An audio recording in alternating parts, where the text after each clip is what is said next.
నమస్కారం. ముఖ్యంగా మీడియా ముందుకు రావడం ఎందుకంటే రేపు జరగబోయే కౌంటింగ్ను విజయవంతం చేయాలని ప్రజలందరికీ కోరుతున్నాను. అలాగే ఎలక్షన్ సంబంధించి ఎలక్షన్ కమిషనర్కు, అలాగే ఆర్ఓ గారికి, జిల్లా కలెక్టర్ గారికి, మరి ఎలక్షన్ కమిషనర్గా ఉన్న ప్రతి ఒక్కరికి కూడా ప్రత్యేకంగా ఆల్ ఇండియా ప్రజాసేన హక్కుల పోరాట సమితి తరఫున, అలాగే మన్నెపాకుల మాధవ్ అని నేను సింగళమాల నియోజకవర్గానికి రెండోసారి స్వతంత్ర ఎమ్మెల్యేగా నిలవన్నాను. ప్రతి ఒక్కరికి కూడా ధన్యవాదాలు తెలియజేసుకుంటున్నాను. ఎందుకంటే 2024 ఎన్నికల్లో పోలింగ్ కూడా 12వ తారీఖు బాగా జరిగినాయి.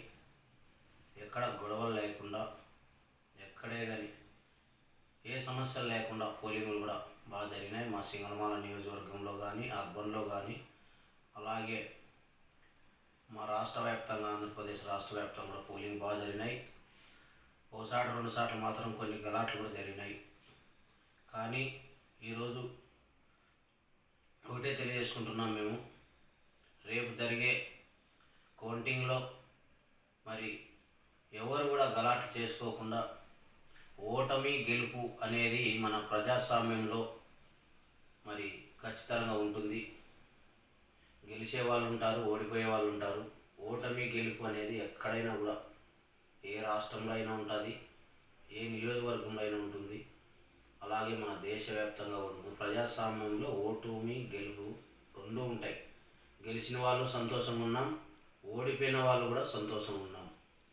ఎందుకంటే మనము నిజాయితీగా ముందుకు అడిగేసి ఈరోజు నిలబడి ప్రజల కోసం పనిచేస్తాం, మేమున్నామని భరోసా ఇస్తూ ఎమ్మెల్యేలంతా కూడా ప్రచారం చేశారు. ఒక ప్రజాస్వామ్యంలో ఉన్నాం, మనం ఓటమి గెలుపు అనేది సహజం.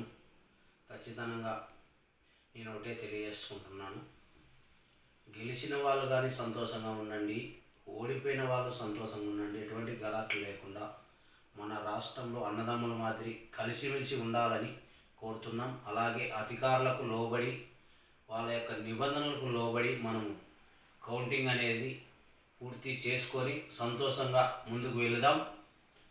ఇది ఆల్ ఇండియా ప్రజాసేన హక్కుల పోరాట సమితి వ్యవస్థాపక జాతీయ అధ్యక్షులు మన్నెపాకుల మాధవ్ అని నేను తెలియజేసుకుంటున్నాను. ఖచ్చితంగా మన ఆంధ్రప్రదేశ్ రాష్ట్రంలో కౌంటింగ్ రేపు జరుగుతూ ఉంది. రేపు మార్నింగ్ 8 గంటల నుండి సాయంకాలం వరకు కూడా కౌంటింగ్ ప్రక్రియ కొనసాగుతుంది. కౌంటింగ్లో గెలుపు ఉంటుంది, ఓటమి ఉంటుంది. అందరూ కూడా మనము తెలుసుకొని, అర్థం చేసుకొని, అధికారులకు లోబడి, మన నిబంధనలకు లోబడి మనము ఉండాలని మనస్ఫూర్తిగా కోరుకుంటూ జై హింద్, జై భారత్.